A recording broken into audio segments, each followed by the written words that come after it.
My name's Jordan Garcia, and I work at this place called the American Friends Service Committee, and there I run a program that's called Coloradans for Immigrant Rights.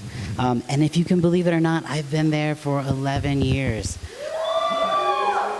Who does that? Who does that? Okay, so I'm going to tell you kind of a little bit about some of the work that we do. First of all,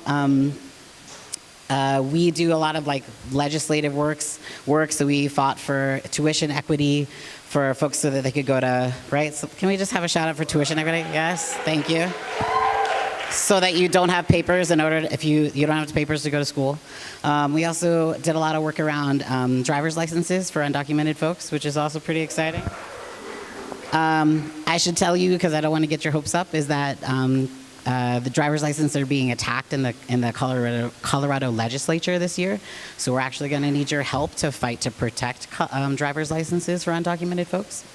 And we've also done some other legislative work that's slightly less interesting, so I won't talk about it. Another thing that we do is called the Metro Denver Sanctuary Coalition. Has anyone heard of that? The Metro, oh, okay. All right. So the Metro Denver Sanctuary Coalition is a coalition of 9 congregations that have come together to say, hey, if you're afraid of being deported, we got you. You can come stay with us. We'll go show up to your court dates with you. We'll organize people like you to show up and make sure that people can't take you away. So that's kind of a big deal.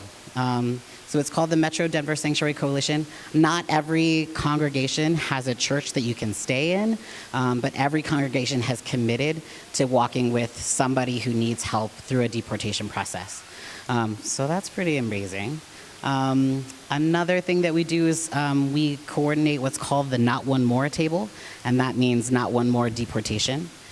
And what we do is we actually bring people who are fighting their deportation, we bring them together to sit at a table to say, hey, how did you figure out how not to get deported?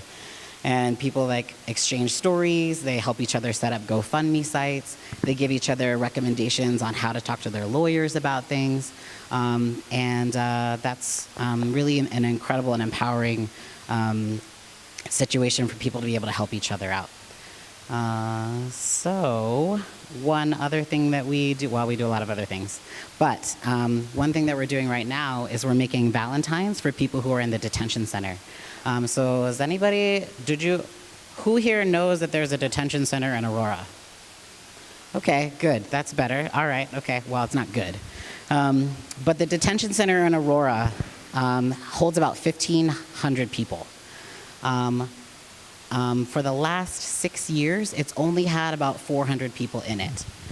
More recently, there's been folks who have been going through the process that are from Haiti, and because of what's going on with the natural disasters there and the process that people have left Haiti and traveled through literally through South America to get to the United States, there's actually an uptick in people in Haitians who are in the detention center.